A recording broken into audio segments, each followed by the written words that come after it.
सेवितं कपित्यजम्बूफलचारुभक्षणम् उमासुतं शोकविनाशकारितं नमामि विघ्नेश्वरपादपङ्कजम् त्वमेव माता च पिता त्वमेव बन्धुश्च सखा त्वमेव विद्या द्रविणं त्वमेव सर्वं मम देव श्रीहरिं परमानन्दमुपदेष्टारमीश्वरं व्यापकं सर्वलोकानां कारणं तं नमाम्यहम्। वराहपीडं नटवरवपुः कर्णयो कर्णिकारं बिभ्रवासः कनककपिशं वैजयन्ती च मालां रन्ध्रानवेणोरधरसुधया पूरयन् गोपवृन्दै वृन्दारण्यं स्वपादरमणं प्राविशदगीतकीर्तिः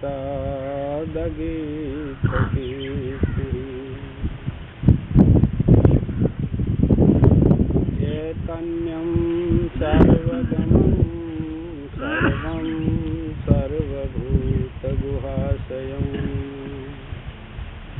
यत् सर्वविषयातीतं तस्मै सर्वविधे नमः।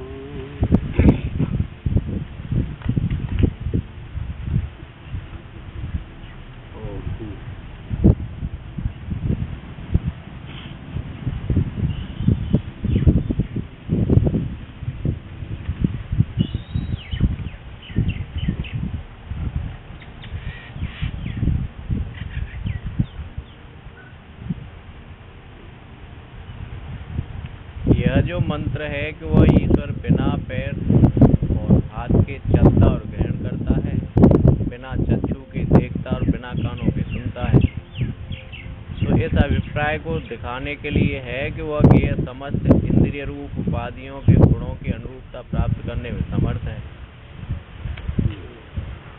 उसे साक्षात गमनादि क्रियाओं से युक्त बतलाने के लिए मंत्र नहीं है।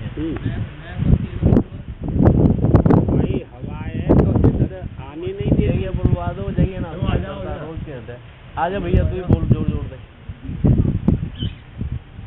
लड़ाई करते हैं आवाज।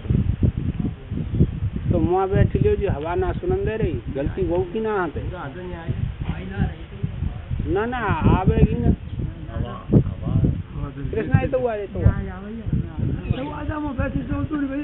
आज तो हवाया रोज समस्या है। तो ठीक है कहते मोते हाँ तो रोटी नहीं तू हुई तो खाइए काज और का है सोची ताकत है बोलियो जहाँ तो खूब बोल रहे हो बात तो बड़ा है बोलिए उतनी रोज ना वो हवा का है, वो हवा चल रही है, हवा शब्द फेंक देते हैं। मुझे वहीं आ जगह पर ही आ जाओ। तो देखो अब एक बात सुनो,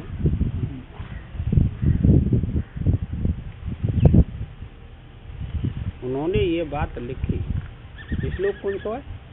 सर्वेन्द्रिय गुणाभासम सर्वेन्द्रिय विवर्जित अशक्तम सर्वभ्रक्षम निर्गुण गुण भोक्तव्य, इस श्लोक का अर्थ किया है भाषा में। तो संपूर्ण इंद्रियों के विषयों को जानने वाला है, प्रकाशित करता है, इंद्रियों को प्रकाशित करता है, और इंद्री उसको प्रकाशित करती है, किसको? विषय, शब्द स्पर्श रूप रस है ना। फिर एक बात बताई कि वो परमात्मा साक्षात गमन नहीं करता, क्यों? कि व्यापक होने के कारण एक तौर से हुआ। दूसरा, गमन इसीलिए नहीं करता कि वह सगुण परिच्छिन्न भाव में ही और गमनागमनी क्रिया होती है, तो वो सगुण तो है नहीं, निर्गुण का वर्णन है। तीसरी बात यह है कि जो जो इंद्रियां होती हैं उसके अनुरूपता ही वह अपना स्वरूप बना लेता है। आई कुछ नेत्र है तो नेत्र की अनुरूपता ग्रहण की, श्रोत्र है तो श्रोत्र की अनुरूपता ग्रहण की, है ना। रस है तो रस जीव का स्वरूप उसने धारण कर लिया, उसका ज्ञान करता है। ये सारी जो व्यवस्था है, और ये भी बात बताई कि ये चिन्हों के द्वारा उसका ज्ञान होता है,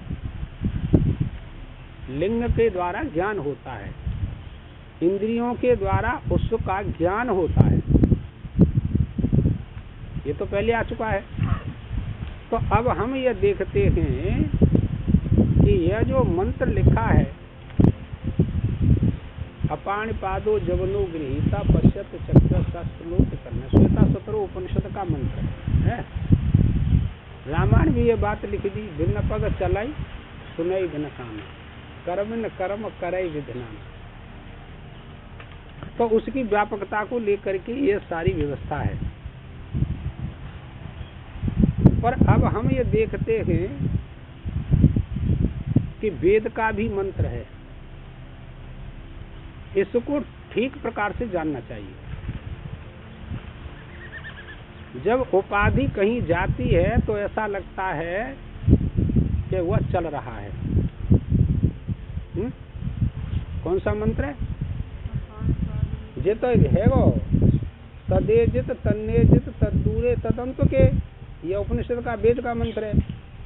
वह चलता भी है और नहीं भी चलता है।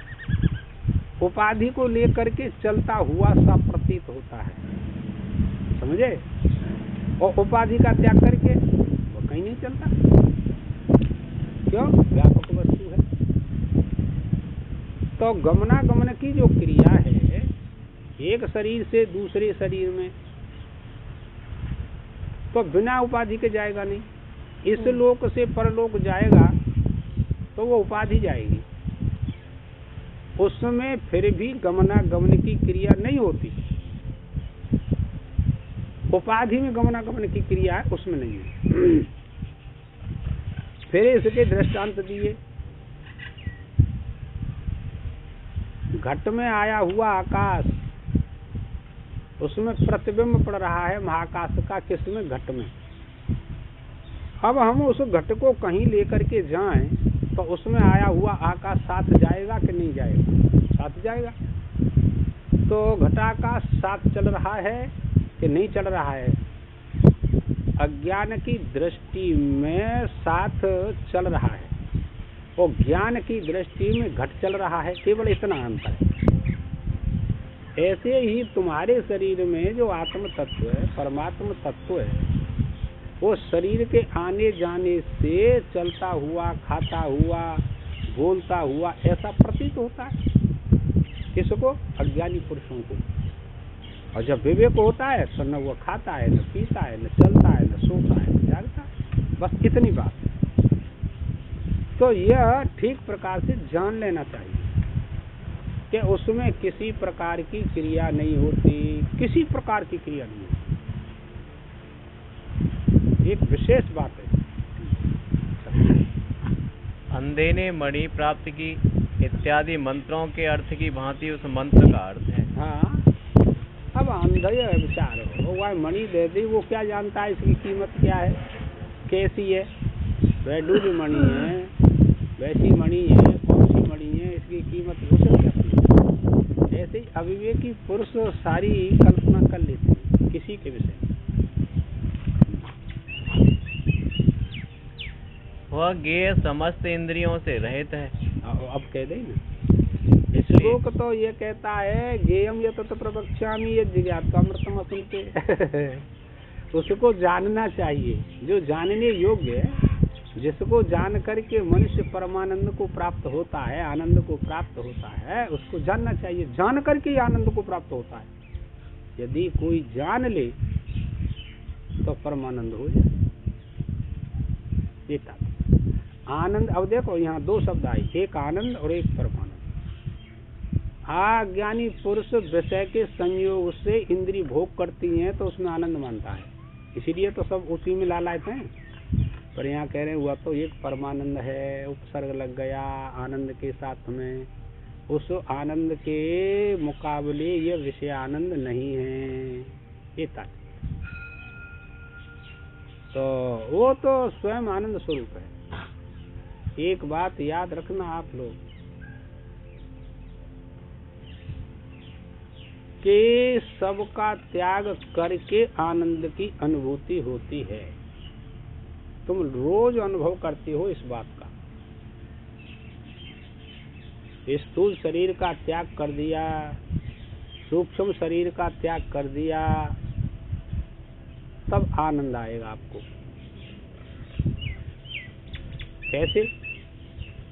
कि सुषुप्ति अवस्था में न तो स्थूल से संबंध रहता है और न सूक्ष्म शरीर से संबंध रहता है, और फिर वहाँ वो आनंद से सोता रहता है। क्योंकि जीव और ब्रह्म की एकता सुषुप्ति में हो जाती है।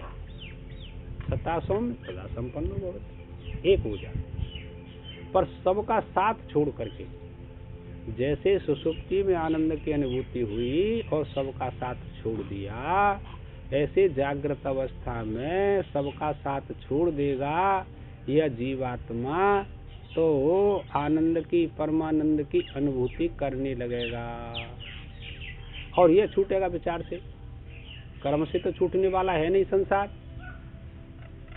स्थूल शरीर का संबंध कर्म से नहीं छूटेगा, कर्म से बढ़ेगा, विचार से छूटेगा, विवेक से छूटेगा। और विवेक विचार हमारी में उत्पन्न नहीं होता, क्या करें?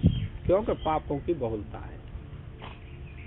जब तक पाप रहते हैं अधिक पुण्यों से, तब तक यह विचार विवेक उत्पन्न होता ही नहीं।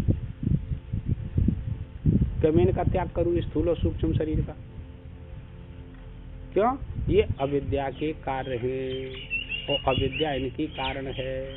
और जब इस ज्ञान दृष्टि से अविद्या का नाश हो जाएगा ना आपका, किसी का, तो ये स्थूल और सूक्ष्म नाश को प्राप्त हो जाएंगे। क्योंकि अविद्या का ही नाश हो गया, फिर आनंद की अनुभूति होगी।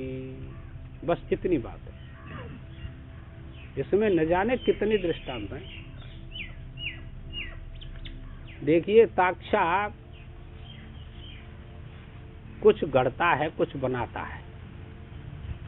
किससे बनाता है? वसूला से बनाता है। और वह वसूला है उपकरण, समझे? अब उस उपकरण को रख दे तो किसी वस्तु का निर्माण कर सकता है? नहीं कर सकता है। ऐसे ही यह आत्मा, ध्यान करना, ये उपकरणों का संबंध त्याग दे तो फिर कर्ता भोक्तापना इसमें रहेगा क्या? अच्छी तरह से समझना, कर्ता भोक्तापना नहीं रहेगा। अच्छा, एक बात। दूसरी बात है, तो इसका मतलब यह निकला कि आत्मा ने ही इन उपकरणों को ग्रहित किया है, इसीलिए उपकरणों को लेकर के कर्ता भोक्ता हो गई है। और अभी कह रहे कि क्रिया रहित है, उसमें किसी प्रकार की क्रिया नहीं है। और यहाँ क्या कह रहे? उपकरणों को स्वीकार किया और कर्ता भोक्ता हो गया। अब फैसला करो। ये फैसला जड़ चेतन की ग्रंथि पर गई, यद्यपि मृषा छूटत कठिनाई। हाँ, उसने मतलब एक अंश में लेना चाहिए ना दृष्टांत, सर्वांश नहीं लेना चाहिए। ये उपकरण जो है उससे शक्ति लेते हैं, और अविद्याकृत होने से यह जीव, जिसको आत्मा कहते हैं, वह उससे अपना संबंध जोड़ कर लेता है, एक अंश को लेकर के, और कर्ता भोक्ता बना हो जाता है। और कोई बात नहीं। वास्तव में अकर्ता ही है और भ्रांति से कर्ता भोक्ता है। समस्या बहुत बड़ी है ये।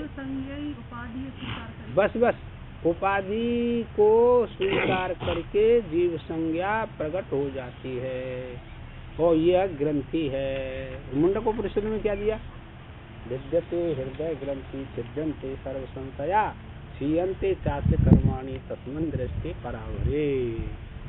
अरे हृदय की ग्रंथि जो बैठी हुई है, मैं करता हूँ, भोगता हूँ, मैं पैसे वाला हूँ, मैं सुखी हूँ, मैं दुखी हूँ, है ये ग्रंथि है जड़ चेतन की। भगवान भाष्यकार कहते हैं जब इसका निराकरण कोई कर लेता है, छेदन भेदन कर देता है, तो वो परमानंद को प्राप्त कर लेता है।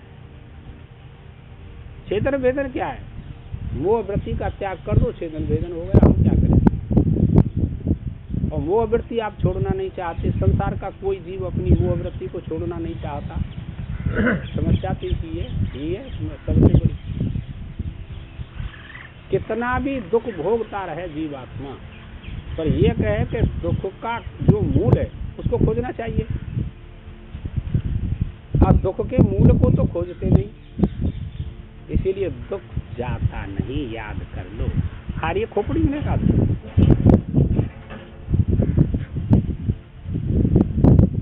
अरे तुम्हें क्या पता है, बिल्कुल परेशान करते हैं जी बहुत। और तुम्हें ये को शास्त्र याद ना है, तनी जाए कहाँ जी, कहाँ पढ़े आई जाए पूछिए। कई जन्मों का अभ्यास होता है बेटा, ऐसे थोड़ा ही है। ऐसे ना मत इस बात समझ में, कई जन्मों का अभ्यास है। हाँ कोई आई गई हुई बढ़ती सो स्त्री बन जाओ और फिर कोई फंस जाओ, क्या फायदा? तुम बता, तुम नहीं कर सकते उस काम को। कहूँ अंत तो रो आए जी बाबू जी, ऐसी आए हमारी तुम्हारी पर तुम लोग मेहनत नहीं करते। बाकी अब वो मेहनत इतनी है कि सब काम खत्म घर के और मुझे जाए सुनाओ जाए बताओ है, ये हालत है। और स्वार्थ विशेष चाहिए इसके लिए।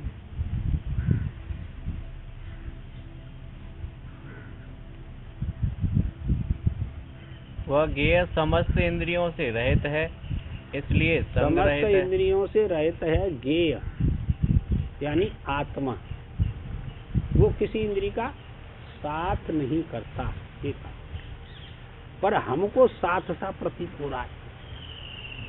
समस्या तो यही है, सब है नहीं साथ, पर अज्ञान की दृष्टि में, अविवेक की दृष्टि में हम कहते हैं वो साथ कर रहा है। ये बात और कोई बात नहीं। अर्थात सब प्रकार के संबंधों से रहित है। अब कितने संबंध हैं? तादात्म्य संबंध, संसर्गा संबंध, संयोग संबंध, कितने संबंध शास्त्र में हैं। पर एक फैसला भाष्यकार ने कर दिया एक शब्द में कि जितने संबंध हैं उन संबंधों से यह आत्मा रहित है। और तुम्हारे कितने संबंध हैं? ये कोई संबंध नहीं कहा था, ढीलो तो कर दियो, ये सब बात बिगड़ जाई। तुम क्या कह रही हो?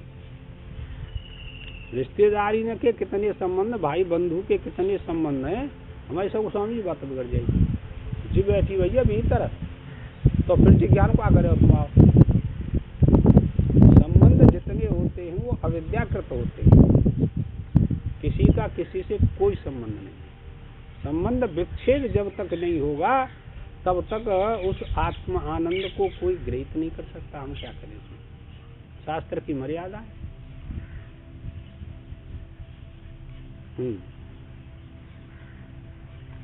यद्यपि यह बात है तो भी वह ज्ञेय सबको धारण करने वाला है। किसी का साथ नहीं करता, किसी के साथ कोई संबंध नहीं, लेकिन फिर क्या कही है? क्यों जी, क्या शब्दोच्चारण किया? पर वो सबको धारण करता है। साथ नहीं करता पर सबको धारण पोषण सबका करता है। ये भगवान का लिख दो कैसे? अब तुम देख ली, सूर्य किसी को भी ग्रहित नहीं करता, और बिना सूर्य के एक अक्षर नहीं पढ़ सकते आप लोग, बिना प्रकाश के एक अक्षर नहीं पढ़ा जाता। तो जितनी पढ़ाई है वो सूर्य ने धारण कर रखी है कि तुमने धारण कर रखी है, बताओ, विवेक करो। कोई आदमी पढ़ता है, देखता है, तो वह प्रकाश के माध्यम से देखता है और पढ़ता है, तो प्रकाश ने धारण कर रखी है पढ़ाई के किसी ने और ने धारण कर रखी है, उसने धारण कर रखी है, उसके सिवा किसी ने नहीं, पर वह किसी का साथ नहीं करता। समस्या तो यही है। तुमने कही कि बहुत अच्छी वस्तु है, दूसरे ने कही बहुत बुरी है। अच्छी बुरी का ज्ञान प्रकाश में हुआ क्या अप्रकाश में हुआ, अंधकार में हुआ, और दोनों लड़े लड़े के आपस में मर गए। पर जाने दोनों को ज्ञान दिया था प्रकाश, वो बिल्कुल अलग है, वह कोई मतलब ना होती। ऐसी ही आत्म तत्व है, एक जन्म में थोड़ा ही प्राप्त होता है, मेहनत करो आप लोग।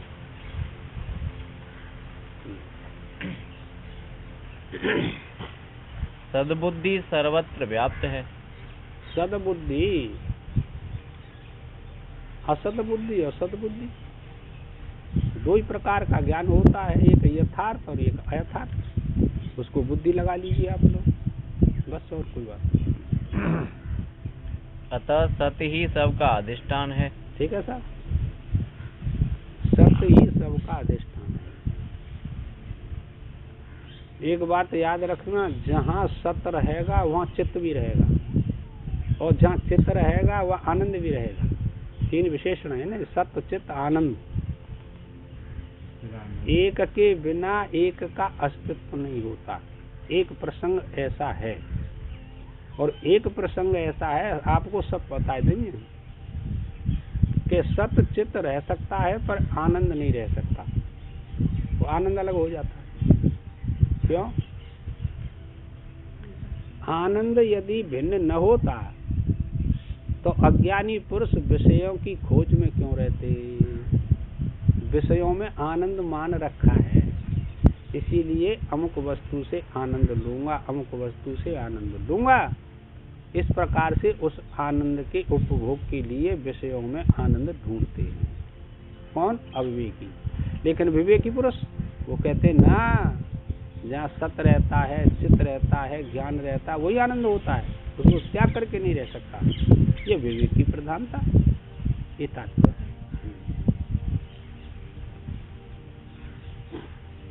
मृग तृष्ण का आदि मिथ्या पदार्थ भी बिना अधिष्ठान के नहीं होते। अधिष्ठान और आधार में कुछ अंतर है कि दोनों एक? हाँ।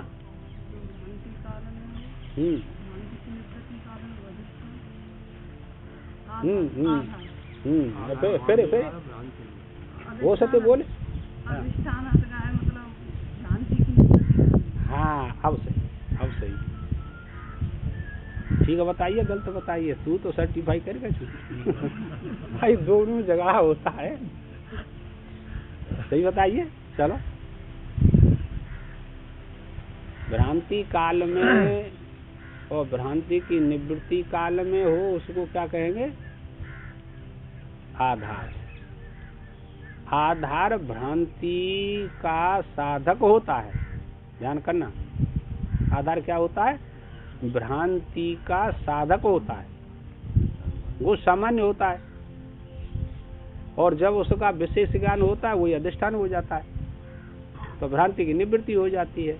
और इसमें दृष्टांत भी हैं, जैसे रज्जु में सर्प प्रतीत हुआ, तो इदम रज्जु, यह रज्जु है, इदम सर्पा, यह सर्प है। तो इदम शब्द जो है ये सामान्य है, भ्रांति के साथ भी है और भ्रांति की निवृत्ति के साथ भी है।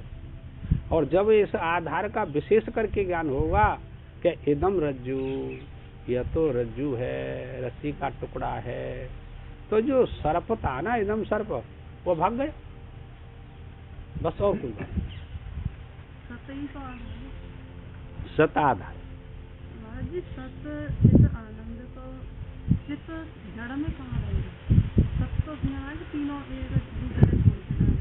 ना रहते ही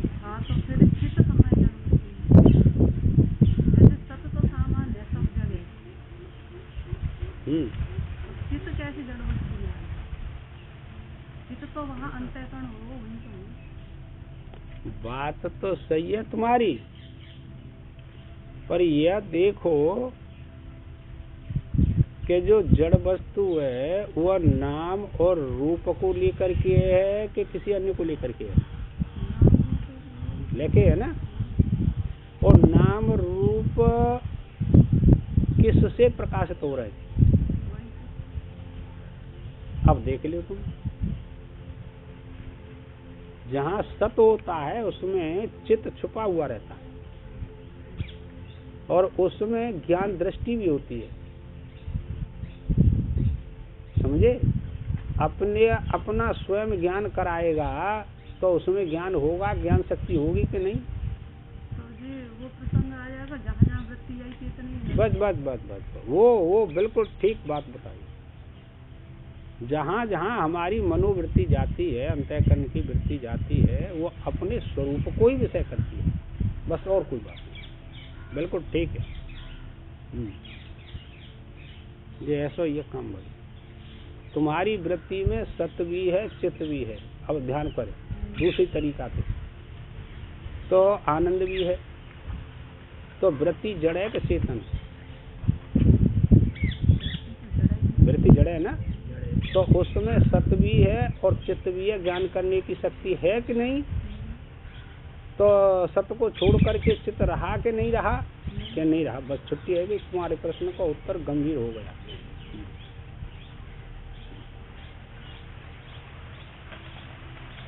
इसलिए वह ज्ञेय सबका धारण करने वाला है। सबका धारण करता है, पोषण करता है, वह ज्ञेय वस्तु ऐसी है। सर्वेंद्रिय गुणाभासम, संपूर्ण इंद्रियों की अनुरूपता ग्रहण करने में सक्षम होता है, प्रकाशित करता है, ऐसा समझ ये बात। और फिर कहते हैं विवर्जितम, संपूर्ण विषयों से इंद्रियों से अलग रहता है, उसे कोई प्रयोजन नहीं। असक्तम, आसक्ति रहता है, वो किसी में आसक्त नहीं होता, लेकिन फिर भी सर्वभृक्षैव, सबका भरण पोषण करता है। आसक्ति ना है तो तू काय को हमारे पिछाड़ पड़ रहा है? नहीं कह सकते आप लोग भाई आपकी आसक्ति नहीं है पर दूसरे की आसक्ति है, समस्या आएगी खड़ी। तुम कह सकते हो लाला हमारी आसक्ति ना जा काम में करीबी में, तुम्हारे पिछाड़ काय कर रहे हो तो पढ़ रहे हो, हम ना कर रहे जा काम में। तो कह रहे हो करे हो कैसे ना अर्थ बहुत विपरीत गंभीर। असक्तम आसक्ति रहता है पर उनको शक्ति देता है और उस शक्ति को प्राप्त करके इंद्रियां अपने अपने विषय से आनंद की अनुभूति करती हैं। ये तात्पर्य निकला, ऐसे थोड़ा ही। हाँ हाँ उसी में रहते हैं तीनों। ये तात्पर्य है। अशक्तम आसक्ति रहते है सर्वभृक्षैव, लेकिन फिर भी सबका भरण पोषण करता है। नेत्र में कछु है जाए, मोतिया बिंदु आ जाए तो दीख वो बंद है जहाँ तो है ना, लेकिन अब करें क्या आगे तो बहुत बड़ी समस्या आएगी खाली। वो आसक्ति रहता है नेत्र में कच्छु हो, वह कोई प्रयोजन ना है, पर नेत्र तो परेशान है। समस्या तो यही है सबरी, और कोई बात ना है। उस ज्ञेय की सत्ता को बतलाने वाला यह दूसरा साधन भी है। और उसकी सत्ता बताते हैं, दूसरा साधन है। वह ज्ञेय निर्गुण यानी सत्व रज और तम इन तीनों गुणों से अतीत है, तो भी गुणों का भोक्ता है। ज्ञेय वो तीनों गुणों से पृथक रहता है। अनुभूति करनी चाहिए ना। अब गुण कोई सावयव पदार्थ तो है नहीं, सत्व रज तम वो किसी को दिखाई नहीं देते, पर उनके कार्य को देख करके उनका अनुभव किया जाता है, अनुमान किया जाता है। सत्व रज तम का कार्य दिखाई देता है। कार्य क्या है? ये शरीर कार्य है उनका। तीनों गुणों से बना है ना शरीर, और यह पूरा विवरण आपने पढ़ लिया। इसीलिए भगवान ने कहा नख से लेकर चोटी तक शरीर का ज्ञान प्राप्त कर लो, तो आत्मा का ज्ञान हो जाएगा आपको। तो वो रज तम सत्व ये कोई सावयव वस्तु थोड़ा ही गुण है, उनका कार्य सावयव है।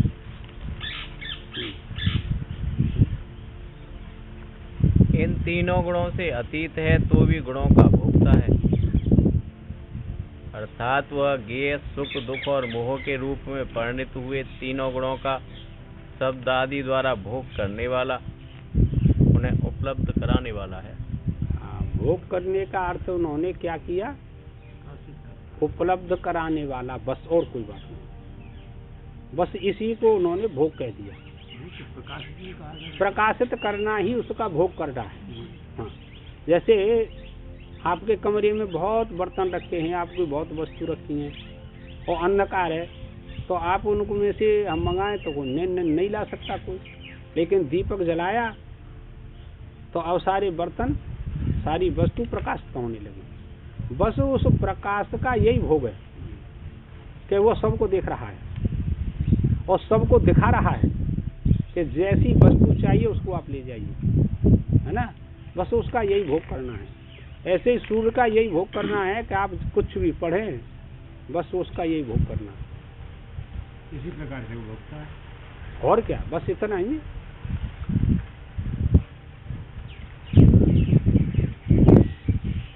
बहिरन्तस्य भूतानां चरम चरमेव च सूक्ष्मत्वाद् विज्ञेयं दूरस्थं तत्त्वादविज्ञेयं दूरस्थं चान्तिके च तत्। अविद्या द्वारा आत्मभाव से कल्पित शरीर को त्वचा पर्यंत, अविद्या भाव को लेकर के, अविद्या का भाव होता है, ध्यान करना। अब यहाँ दो बात लाइए, एक अविद्या का भाव होता है और एक विद्या का भाव होता है।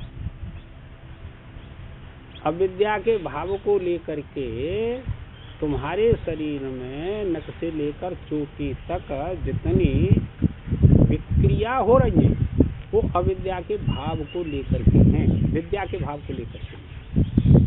और अविद्या का भाव जब तक रहता है, जब तक विद्या का भाव तुम्हारे भीतर जागृत नहीं होता, विद्या उत्पन्न नहीं होती आपके भीतर मन बुद्धि चित्त अहंकार में, तब तक अविद्या का भाव रहता है। केवल भाव की प्रधानता है परमात्मा की प्राप्ति, और कोई बात नहीं। आपका भाव शुद्ध है तो मिल जाएगा, भाव अशुद्ध है तो नहीं मिलेगा, भाई सीधी सी बात। ये तात्पर्य भगवान ने ऋषि मुनि लिख देते हैं, भाव का भूखा हूँ मैं और भाव ही एक सार है, और भाव से भजता मुझे तो भव से बेड़ा, भाव बिन सर्वस्व दे। भगवान कहते हैं फिर भी मैं लेता नहीं, और भाव से अगर एक फूल दे तो मुझे स्वीकार। वह का धन चाहिए परमात्मा, धन नहीं चाहिए। तो भाव की प्रधानता, इस आत्मदृष्टि में भाव की प्रधानता, भक्ति में भाव की प्रधानता, योग में भाव की प्रधानता, समझे। तुम्हारा भाव कैसा है? अंत काल में देखो पीछे आया, यम यम वापी स्मरण भावम त्यजन्ते ते कलेवरम तम समय वैत कौन्तेय सदा तदभाव भावता। आपका भाव कैसा है? भजन करने में, योग करने में, ज्ञान प्राप्त करने में, भक्ति करने में आपका भाव कैसा है? किसको स्वीकार करते हो बताओ? संसार को स्वीकार करते हो, भजन करके चाहते हो स्त्री पुत्र धन वैभव, तो आपका भाव संसारी बना रहा। अंत में शरीर छूटेगा तो संसारी मिलेगा, बस और कोई बात नहीं। जैसा जैसा भाव करेंगे ऐसा ऐसा आपको प्राप्त होता रहेगा। तो भाव की ही प्रधानता होती है।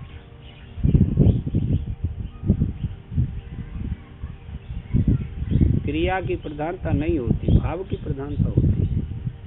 शरीर को त्वचा पर्यंत अवधि मानकर, हाँ, उसी की अपेक्षा से ज्ञेय को उसके बाहर बतलाते हैं। अपेक्षा करके बाहर बतलाते हैं, और फिर उसका निरूपण करेंगे। अंदर भी बतलाते हैं, बाहर भी बतलाते हैं, मध्य में भी बतलाते हैं। शास्त्र सबका निरूपण करते हैं। पर इतनी बुद्धि होनी चाहिए समष्टि की। इतना बुद्धि में सामर्थ्य जो है वो पुण्यों के प्रभाव से आती है, और कोई बात नहीं। जैसे जैसे आप तप करते जाएंगे बुद्धि में सामर्थ्य बढ़ती हुई चली जाएगी। हम क्या करें, ऐसे ऐसे ही भक्ति ज्ञान योग बढ़ता हुआ चला जाएगा आपका, संसार छूटता हुआ चला जाएगा, विद्या की बहुलता होगी आपकी बुद्धि में तप करने से। वैसे ही अंतरात्मा को लक्ष्य करके तथा शरीर को ही अवधि मानकर ज्ञेय को उसके भीतर व्याप्त बतलाया जाता है। बाहर की बात बताए नहीं, अब अंदर की बात बताए नहीं। तो अंदर आत्मा को लक्ष्य करके यह बात बताई जाती है कि यह नख से लेकर चोटी तक जो आपको 3.5 हाथ का शरीर सबका दिखाई दे रहा है, तो अविवेकी पुरुष इसको आत्मा मानते हैं। लेकिन जब शास्त्र सुनते हैं पढ़ते हैं आपको विज्ञान होता है तो वो कहते हैं कि आत्मा भी 3.5 का है कि नहीं है। आत्मा की लंबाई चौड़ाई 3.5 हाथ की नहीं है, यह तो तुम्हारे शरीर की लंबाई चौड़ाई है, आत्मा की लंबाई चौड़ाई नहीं है। इसमें दृष्टांत दिया, 1 फुट की रॉड ली और आपने अपने घर पर लगा दी, उसमें बिजली का कनेक्शन फिट कर दिया, तो रॉड में प्रकाश कितना लंबा चौड़ा हुआ, 1 फुट का। तो क्या प्रकाश 1 फुट का ही लंबा चौड़ा है? वो तो रॉड की लंबाई चौड़ाई, समझे?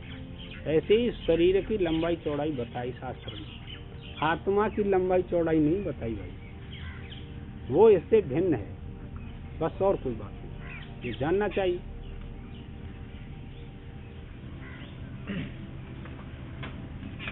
बाहर और भीतर व्याप्त है ऐसा कहने से मध्य में उसका अभाव प्राप्त हुआ। हाँ, अब कोई के कि वह बाहर भी है और अंदर भी है, तो पूर्व पक्षी कहता ना, तुमने दो जगह मान ले कि बाहर भी है अंदर भी है, पर मध्य तो है मध्य में तो नहीं है। ये है विचार दृष्टि। अब पहले के क्या बात कही कि बाहर भीतर सब जगह वही है, उसके बिना कोई खाली जगह नहीं है। कैसे? दृष्टांत तमाम, बर्फ के अंदर भी जल है और बाहर भी जल है और मध्य में भी जल है, बर्फ के टुकड़े भी है कि नहीं? बिना जल के बर्फ रह सकती है टुकड़े में, या कैसी सिल्ली हो, नहीं रह सकती। ये एक विलक्षण है संसार, तो वो सब सर्वत्र है, सर्वत्र वही बना हुआ है, दूसरी कोई वस्तु नहीं। हमने दूसरी वस्तु मान रखी है और रोज सुनते हैं पर समझ में नहीं आती, इसीलिए नहीं आती कि अभी अंतःकरण शुद्ध नहीं है। निष्काम कर्म योग से अंतःकरण शुद्ध हो जाता है।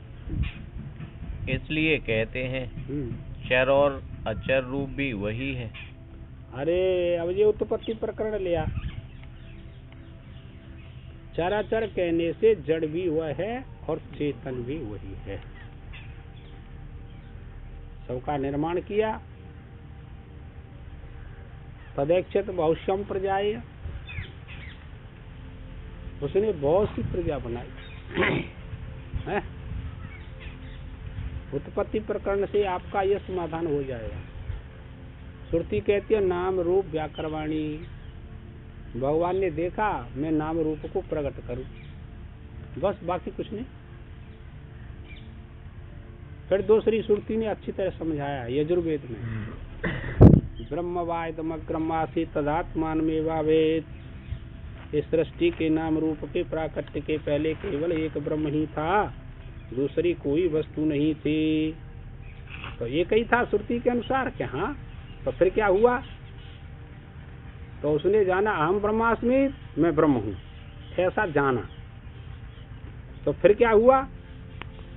तस्मात् तत्सर्वम भवति, तब तो वह यह सब हो गया। देवसा चराचर वही हुआ कि कोई दूसरी वस्तु हुई कि वही हुआ। लाला मोपना खुल्ले चूल्हे दे रूप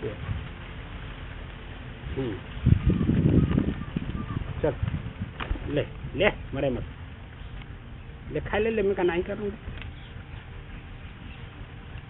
हाँ चल अर्थात रज्जु में सर्प की भांति प्रतीत होने वाले जो चर अचर रूप शरीर के आभास हैं, वह भी उस ज्ञेय का ही स्वरूप है। ठीक है। जब तक रस्सी का ज्ञान नहीं है तब तक सर्प रस्सी के बाहर और भीतर प्रतीत होता है कि नहीं, वह लगा रहता है। और जब रस्सी का ज्ञान हुआ तो सब खत्म है।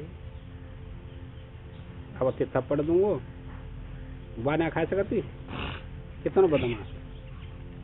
हाँ। यदि चर और अचर रूप समस्त व्यवहार का विषय वह ज्ञेय परमात्मा ही है, तो फिर वह यह है। सर्व का अधिष्ठान तो वही हुआ ना।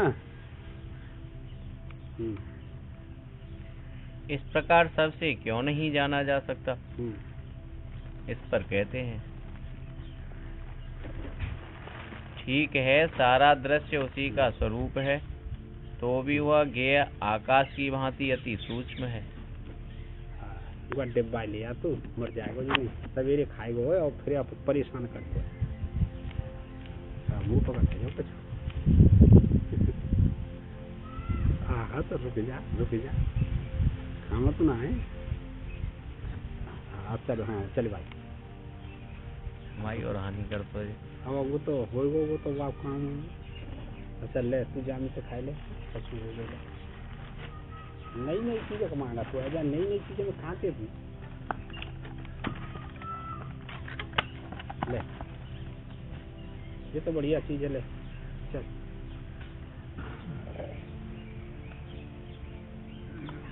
जिनों का खाए रहो बहुत बदमाश। ले मर जा, देख ले जिनों खा रहे हो। चले भाई। यदि चर और अचर रूप समस्त व्यवहार का विषय वह ज्ञेय परमात्मा ही है, तो फिर वह यह है। इस प्रकार सबसे क्यों नहीं जाना सकता? सब क्यों नहीं जान सकते इस बात को कि चराचर वही बनाया हुआ है। आत्मै वेदम सर्वम, यह सब आत्मा ही है। ब्रह्मै वेदम सर्वम, यह सब ब्रह्म ही है। वासुदेव सर्वमिति, यह सब ब्रह्म ही है भाई। तो ये सब क्यों नहीं जान सकते? कि सब जान ले तो फिर तो कहनो ही कहा है, सब नहीं जान सकते। जिन खो जाते न पानिया गहरे पानी पैठ, मैं बपुरा बूढ़न गया रहा किनारे बैठ। ये तात्पर्य है, जिन्होंने मेहनत की, पुरुषार्थ किया, त्याग किया, तप किया, ब्रह्मचर्य का पालन किया, वो इन बातों को जान सकते हैं कि यह सब उसी का स्वरूप है। जैसे बर्फ भी जल का स्वरूप है, जल से भिन्न नहीं, लेकिन नाम रूप उसके पृथक पृथक दिखाई देते हैं ना। इस पर कहते हैं, ठीक है, सारा दृश्य उसी का स्वरूप है। सारा दृश्य उसी का स्वरूप है। एक तो अब देखो, सारा दृश्य उसी का स्वरूप है। और एक श्रुति कहती है, यत्र यत्र दृश्यत्वम तत्र तत्र मिथ्यात्वम। दो बात है गई ना। और दृश्य मिथ्या कर दिया। दूसरी बात यह है कि सब उसी का स्वरूप है। तो दोनों युक्ति समझनी चाहिए। बाध करके उसका स्वरूप ग्रहण किया जाता है। कितनी युक्ति है? जैसे सालग्राम में क्या बुद्धि करनी पड़ती है? विष्णु की बुद्धि करनी पड़ती है ना। तो पत्थर का बाध कर दिया, सालग्राम का बाध कर दिया, व्यापक विष्णु की उसमें बुद्धि करी, तो वो कहते हैं यह विष्णु है। ऐसे ही इसका बाध करके यह सब परमात्मा ही है। युक्ति है और श्रुति भी है।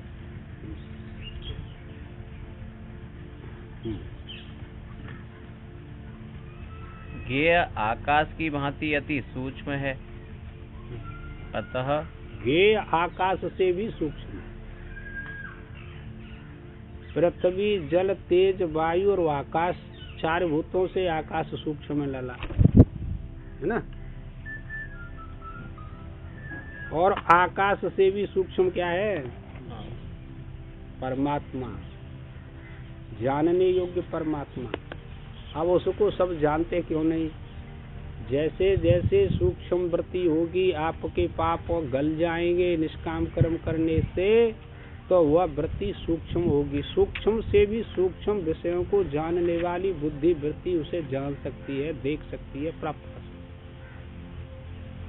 पहले बताया ना, अतीव सूक्ष्म परमात्म तत्व न स्थूल दृष्टया है प्रतिपत्तिर्मर्हति। वो कहते हैं अरे अति सूक्ष्म में परमात्मा तत्व स्थूल बुद्धि से नहीं जाना जाता। स्थूल बुद्धि कहते हैं पापों का समावेश है जिसकी बुद्धि में ज्यादा, वो इन बातों को नहीं जान सकता।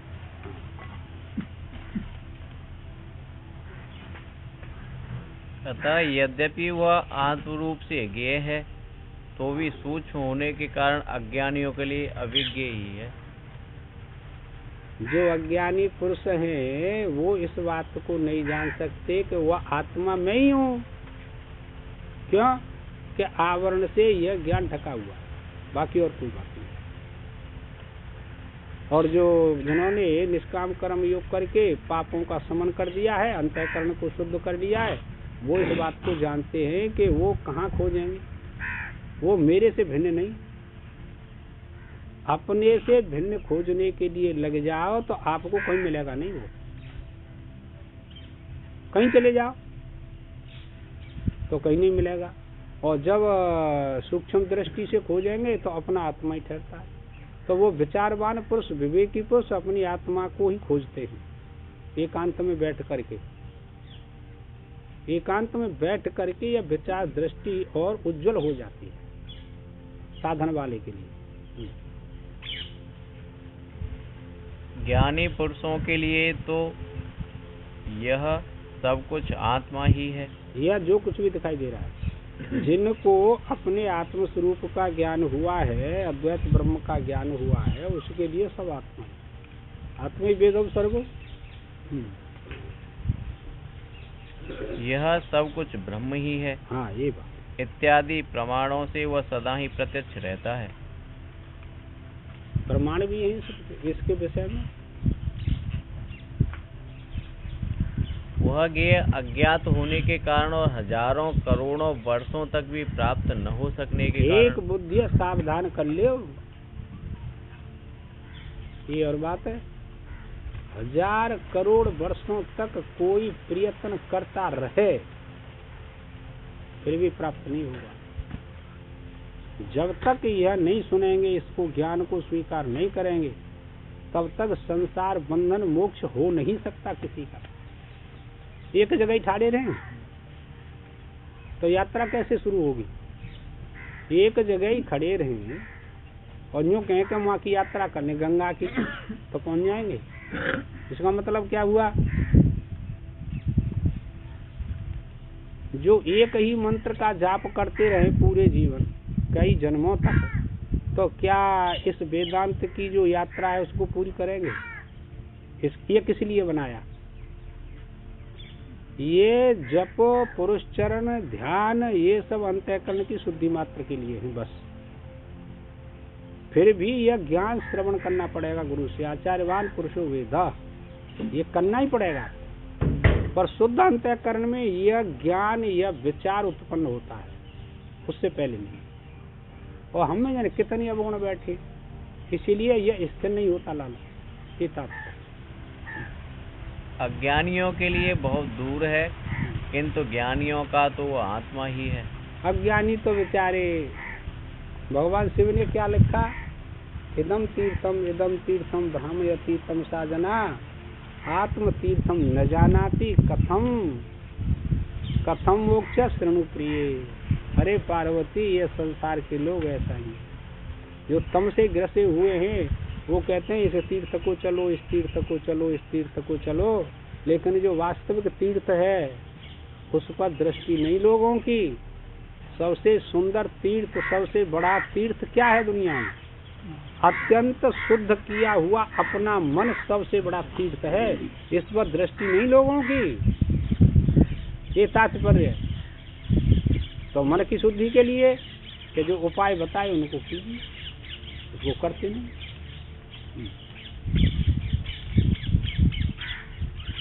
अतः उनके निकट ही है। जो विचारवान पुरुष हैं, विवेकी पुरुष हैं, तो आत्मा उनके पास ही है, परमात्मा उनके पास ही है, वो हर समय उसी में रमण करते हैं, उससे कोई प्रयोजन नहीं किसी से। यूँ के तीर्थ को मंजरियो यहाँ 1 लाख जब कर लो कर भाई, 50,000 कर लो कर, 5,000 कर लो कर रोजाना, क्या हमारे बस की ना और धक्का खाए वो अच्छा माठिया सामन में फलक पड़ गए, दुनिया भर की दे ले ले और फिर लौटे घर आए, वो बढ़िया लगाते। स्थूल क्रिया सबको अच्छी लगती है, सूक्ष्म क्रिया से सब घबराते हैं, क्योंकि सूक्ष्म क्रिया में मन की एकाग्रता होगी, स्थूल में थोड़ा ही होगी। ये तात्पर्य, जल हिलता रहे उसमें अपना प्रतिबिंब साफ नहीं दिखाई देता, और जब ठहरेगो तो इस पर दिखाई देगी। इसे नहीं करते आप लोग। अविभक्तम च भूतेषु विभक्तमेव च स्थितम भूत भर्तृ च तज्ञेयम ग्रसिष्णु प्रविष्णु च। वह ज्ञेय प्रत्येक शरीर में आकाश के समान अविभक्त और एक है। ऐसा स्वीकार कर लो, क्या परेशानी है? जो इसको स्वीकार कर लेता है कि अविभक्त हुआ भी विभक्त सा प्रतीत होता है, तो यह है विचार दृष्टि, विवेक दृष्टि। क्यों? कि प्रत्येक शरीर में वही आत्मा बैठा हुआ है, समझे? दूसरी कोई वस्तु नहीं। जब इस कदर से अपने अभ्यास को बढ़ाएगा, सब में एक आत्म तत्व देखेगा, तो उसके लिए न तो माता माता रही, न पिता पिता रहा, न भाई भाई रहा, है कुछ रहेगा? तो फिर क्या रहेगा कि एक आत्मा, दूसरी वस्तु नहीं रहेगी। अब आप देखो कितनी पिछा रहे हैं इस अभ्यास में, हम क्या करें इसमें? अविभक्तम च भूतेषु, अविभक्त हुआ भी विभक्त सा प्रतीत होता है। क्यों? अरे अब जितने जितने शरीर हैं यहाँ, सब में अलग अलग परमात्मा, ऐसा लग रहा हो अलग अलग आत्मा है, लग रहा हो ना? इसको जानने के लिए आपको मनुष्य शरीर दिया कि वो अलग अलग आत्मा नहीं है, सब में एक ही आत्मा है। प्रत्य शरीर अंचत गच्छत एति प्रत्यक्ष, क्या समझे? प्रत्येक शरीर में जो अंदर बैठा हुआ है वह एक ही आत्मा है, दो नहीं है आत्मा भाई। अब कौन ऐसा निश्चय करे? निश्चय करेगा संसार बंधन छूट जाएगा, सारे राग द्वेष अलग चले जाएंगे आपसे, आपके पास नहीं रहेंगे राग द्वेष, क्योंकि ये सारे शरीर के धर्म हैं, और शरीर में से आपका अध्यास चला गया, अध्यास नहीं है, क्योंकि ये एक आत्मा देखना है आपका, कोई वैसे थोड़ी देखना है, शास्त्र की दृष्टि है। आकाश के समान अविभक्त और एक है, तो भी समस्त प्राणियों में विभक्त हुआ सा स्थित है। अब दृष्टांत दे दो, 10 घड़ा भर के दल्यो, 100 घड़ा भर के दल्यो पानी के, सब में अलग अलग दिखाई देगा, घटाकाश के नहीं देगा, हाँ अलग अलग देगा। तो घटाकाश महाकाश अलग है, वो घटाकाश अलग है, वो अलग अलग घटाकाश है, तो ये कोई आकाश है। अविवेकी के काजे तो अलग अलग है, और विवेकी के काजे ये कोई आकाश है। कैसा दृष्टांत दिया भैया? ऐसी सब में आत्मा एक है, दूसरा नहीं। अरे प्रभु मैं देखिए जगत पर कैसन करत विरोध जब सब में एक आत्मा है तो तुम विरोध किसके लिए करते हो? है ईर्षा किससे करते हो? राग द्वेष किससे करते हो? तो ऐसा कोई भय होगा कहाँ?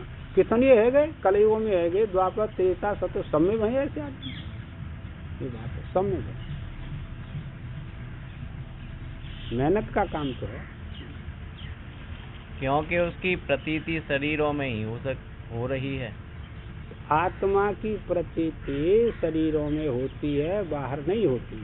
उसका ज्ञान मनुष्य शरीर में होता है, अन्य नहीं होता। पढ़े नहीं आपने शास्त्र, सुने नहीं अभी, ये तो एक तरफा के चल रही है गाड़ी वेदांत की।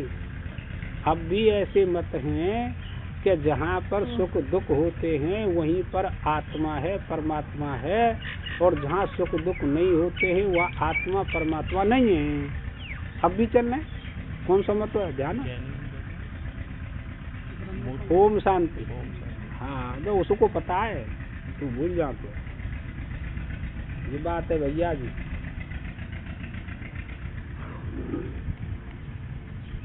तथा वह ज्ञेय स्थिति काल में भूत भर्त भूतों का धारण पोषण करने वाला।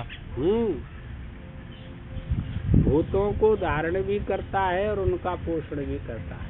अच्छा, एक बात बताओ, रस्सी में सर्प दिखाई दिया, तो सर्प को किसने धारण कर रखा है? रस्सी ने। रस्सी न हुए तो सर्प कहाँ से दिखेगा? कि दिख जाए? दिखेगा नहीं। तो धारण भी कर रखा है, और उसकी प्रतीति रस्सी से ही हो रही है, वो उसका पोषण है। कि जब तक प्रकाश नहीं होगा तब तक दिखता ही रहेगा। धारण पोषण दोनों काम आत्मा के परमात्मा के हैं, सबके साथ में। और ज्ञान दृष्टि तो चाहिए।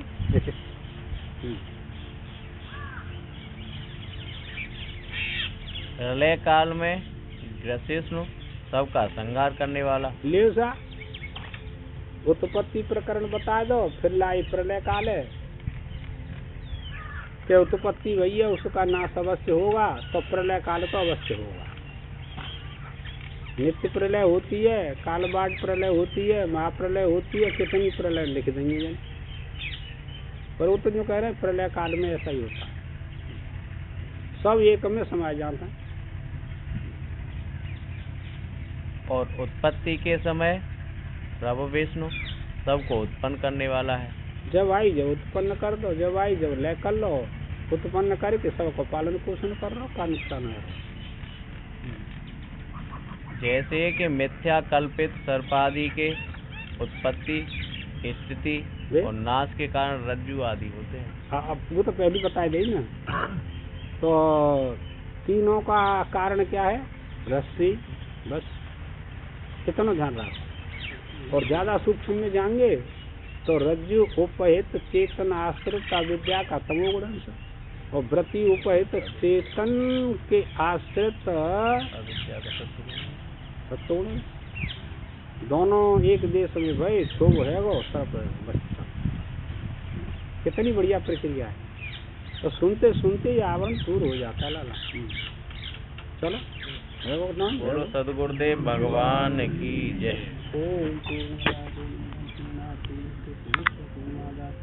पूर्णमेवावशिष्यते। ओम शांति शांति।